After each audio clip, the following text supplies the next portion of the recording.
Rồi bên nó có cá sắp lật. Thì nhân thấy là nó của gọi là của. Cái nó có chỉnh nó hả? Một ba. Chỉ của. Nó có rộng ở tinh cầu nào đó trong hả? Tinh cầu săn này. Ngon.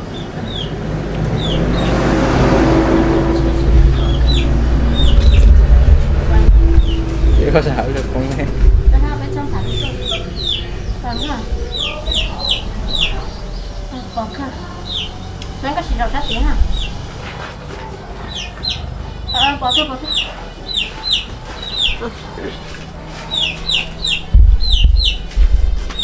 Nhớ sâu nữa là nó có này. Rồi bỏ xin tìm nó sẽ bỏ. Đưa bên nó có này. Cá tê. Rồi. Ngon mà. Cứ lâu. Mà cái mẹ món tôi nó.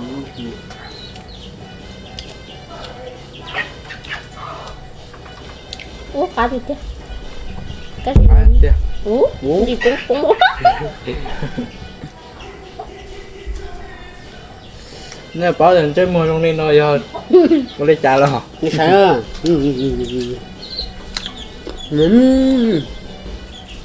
Hồi nữa nó có ra mình con thì á. Nó chỉ trò nhá, nó nhỏ con chút.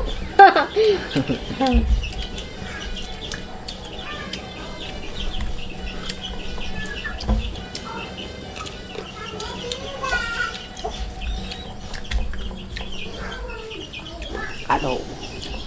Trời mấy gì ít trời vậy? Mò cho mò thôi chạy thôi là lộ thôi chạy thôi là sao? Cá thằng nó sẽ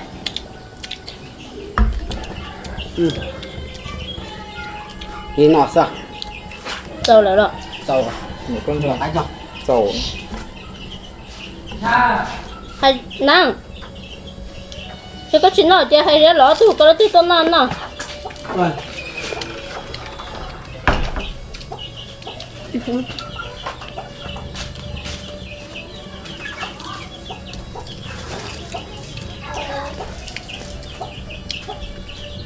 Không gì giác trời. Này con này.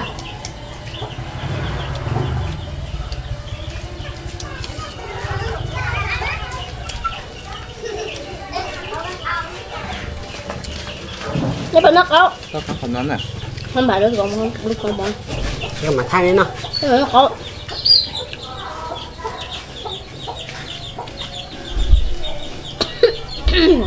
Ô, cá tàu. Chả ta này. À thì kia. Nó có à? Xem cái nó có nữa.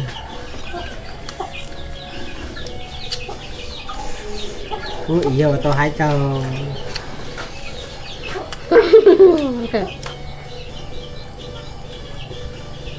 Chẳng như tay nó là tôi cho. Bé ở chẳng là nó chỉ chào câu đi mà mình nhưng mà chị cho thế là câu nè. Mua ít tôi môi hộp lại. Cái gì đó hả? Cái này nó có à? Ai uống thì nó ai uống từ chùa. Ai uống thì nó ai uống thì ai uống nước chùa. Cái Không to có là. là. Uống từ ai uống chùa. Tuấn nào? Ba thằng Có đấy. liên mới tôi môi hộp lá chị giao cho tôi khi có à.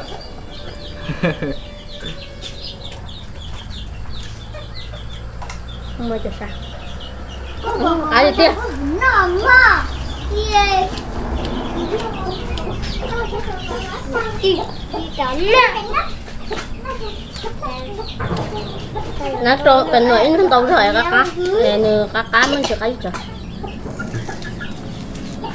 Con miêu.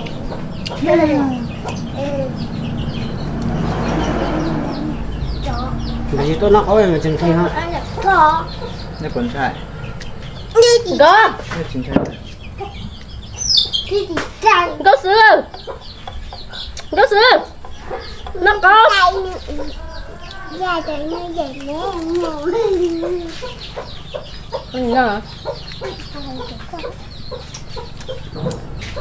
Trời cháu nhỏ nó tôi giỏi hay là cũng chim nó có hay này. Cái sáng đến nó ha nè. Thật ra chuyện khi đấy. Đúng rồi.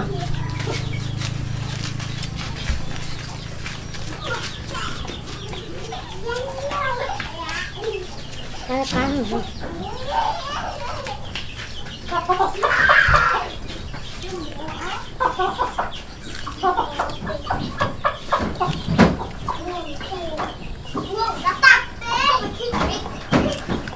bỏ chiếc xe cho nó bỏ nếu mình đời mình có tỏi xe Anh đợi à. Con nhẹo.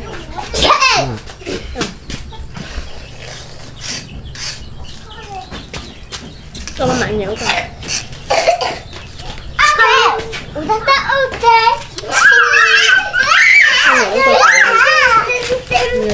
Tím lời này cái bỏ xe thì có chuột có mấy mạnh nhẹ đó có mấy mạnh nhẹ nhẹ còn đừng đó thằng cũng mà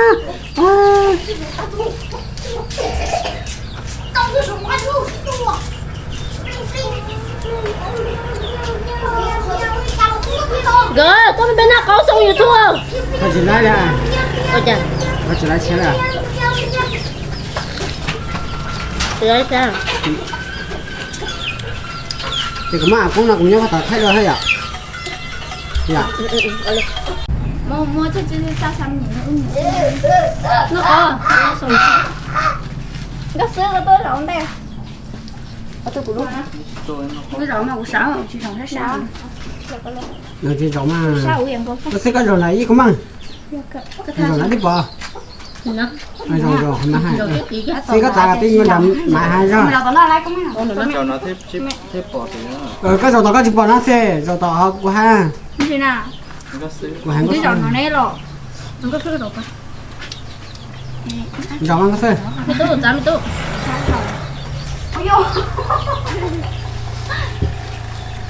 có ra thầy có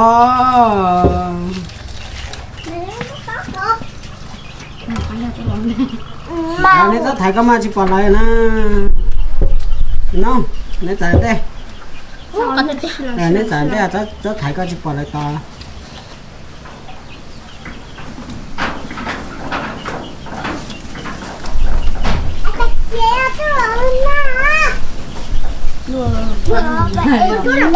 giờ tớ có tao có trái em bên đó thì là cái gì nữa đâu ya tụi bạn mới đi vô lên có xe ê chị không đọc được ba tiêu luôn là bên nóc cá chia cá sấu rồi đi cũng xay nó cá tả nên chả mà qua cũng nó tả cho mò lên thì lạnh nó chẳng lâu tôi lấy ở luôn một ra chỗ tôi bé chẳng lâu nó chẳng mò ho nó chẳng mò nó chẳng lo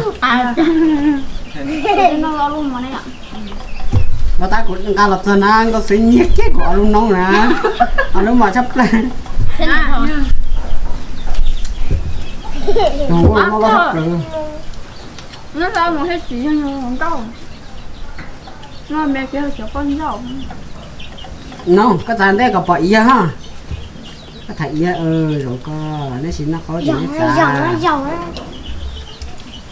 anh giao tin một cái chị mau ôi nó nói dụ ôi nó đây liệu rồi mới chỉ bao à có mà ôi nhà tả cái này chưa giá lô vào tay người ta ơi tại ôi nồi có mình tại ôi nó ôi nào có mình ôi này có mà ôi nó tự ơi để ôi rồi cái thứ thì tổn rồi tôi là cái chuyện cái gì đó nếu lúc chủ nhà nó là nghỉ hơi nghỉ lâu rồi chỉ mặc hết đấy nghỉ giờ á nghỉ giờ ôi năm mấy ôi nọ bỏ ôi năm mà ôi nọ bỏ chỉ tiền mọc yeah các bố chẳng các ôi nó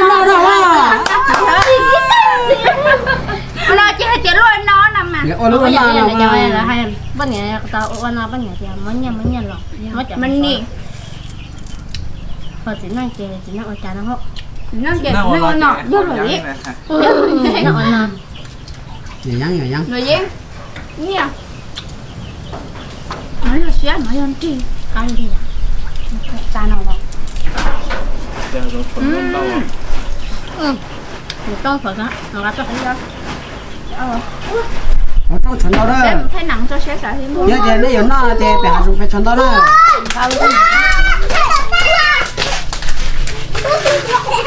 gì à thì lên đâu đây tay à nó gì cũng bỏ mà hay à mò đấy chỉ mà cũng sai đen chứ chúng mình nó là nè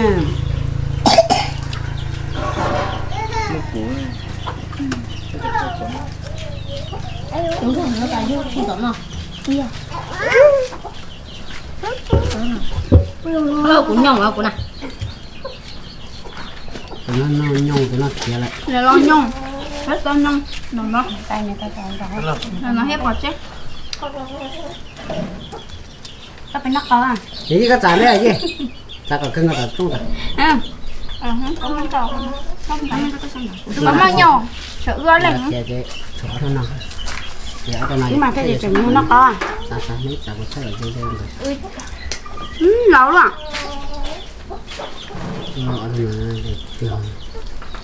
nó cho khó nếu mỗi ta có cái tới đâu số tao nào để tiếp tục mất chất cá thì chả có số có tao mà có số là ha nó không phải đưa lâu rồi cá ở chỗ lắm có gì không nó mùi nhỏ nó nhỏ mà mình nhỏ xỉn mà mua mà sao đấy này mua mình nhỏ nấu nhau hộp ra đó nó bị chất luôn mọi người thì mình nhỏ cái gì mà phải phải ấy là cái gì mà mồi à cái mồi này là cái là không phải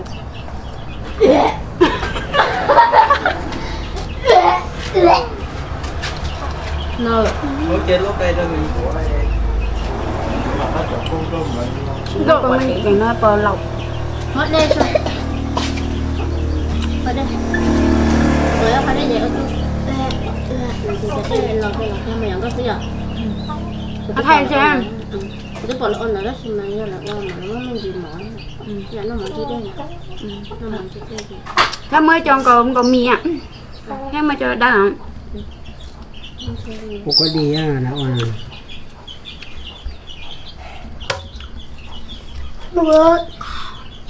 à tôi nó to rồi cho nhỏ sắp lại cá tiếp sao mà có đi chỉ nhớ cái thì mới té nó tài chứ cá thôi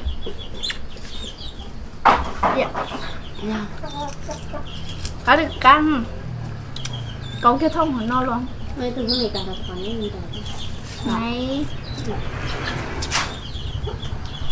tụi tôi sai cả còn còn tụi tôi sai mà sống khổ quá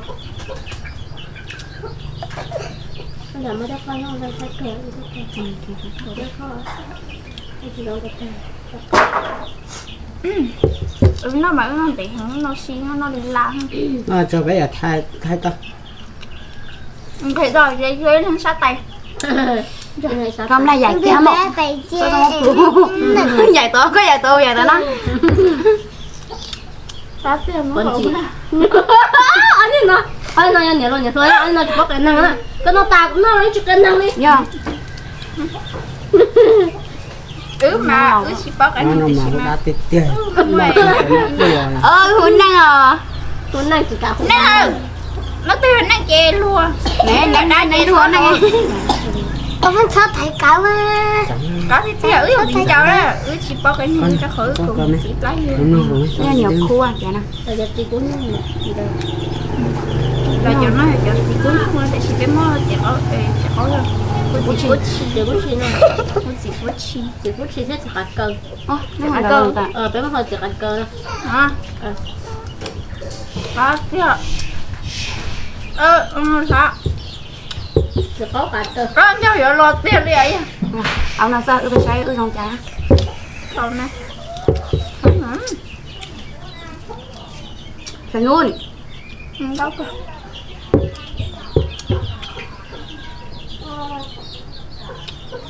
chỉ rất ta được